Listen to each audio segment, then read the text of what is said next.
Jelutong, yang terakhir. Terima kasih Bagi Tuan. yang hormat 10 menit. Ya. Terima kasih Datuk Speaker kerana membenarkan saya peluang menjadi pembahas terakhir dalam ucapan terima kasih ke atas titah ucapan Sri Paduka Baginda. Oleh kerana kesuntukan masa, jadi saya akan menjurus terus kepada ucapan saya dalam bentuk soalan. 4 soalan untuk Perdana Menteri.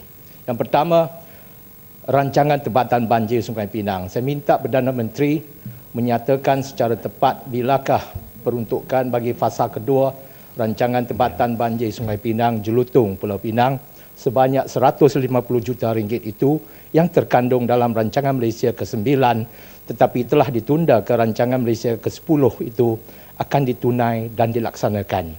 Fasa kedua rancangan tersebut untuk rekod Dewan Rakyat ni telah tergendala selama 15 tahun sejak tahun 1999. Soalan kedua tentang perumahan prima. Saya minta Perdana Menteri merangkap Menteri Kewangan menjelaskan tentang skim perumahan prima sebanyak 20,000 unit di Pulau Pinang seperti mana yang diumumkan pada tahun 2013. Di manakah lokasi, jadual pembangunan serta status permajuan yang terkini.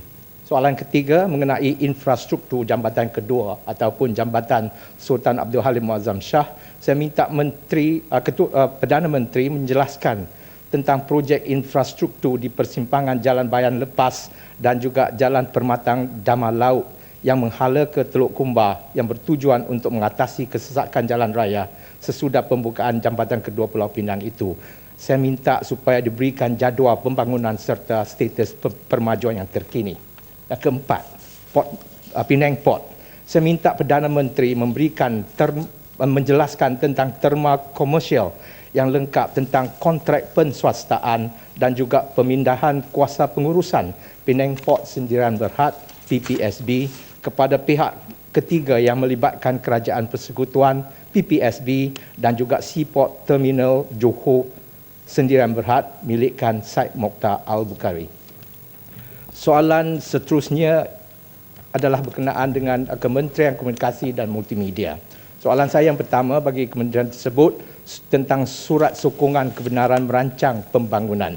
Saya minta Menteri Komunikasi dan Multimedia menyatakan kenapa SKMM di wilayah utara masih mewajibkan Telekom Malaysia sebagai agensi tunggal bagi menyemak dan juga mengesahkan plan serta mengeluarkan surat sokongan bagi semua permohonan pembangunan sebelum ianya boleh dipanjangkan ke pusat setempat ataupun OSC bagi tujuan kebenaran merancang pembangunan di peringkat PBT. Saya mahu juga dinyatakan ketetapan SKMM mengenai perkara ini. Ini adalah sebabkan saya rasa SKMM sebagai regulator telah sendiri terpesong daripada apa-apa provision yang terdapat dalam Akta Komunikasi dan Multimedia 1998 di mana terdapat 2 ketetapan SKMM iaitu pada 3 hari bulan Jun 2008 SKMM telah dilantik oleh Kementerian Perumahan dan Kerajaan Tempatan pada ketika itu KPKT sebagai agensi teknikal dalam jawatankuasa OSC selaras dengan keputusan mesyuarat Majlis Negara bagi Kerajaan Tempatan MNKT yang ke-60.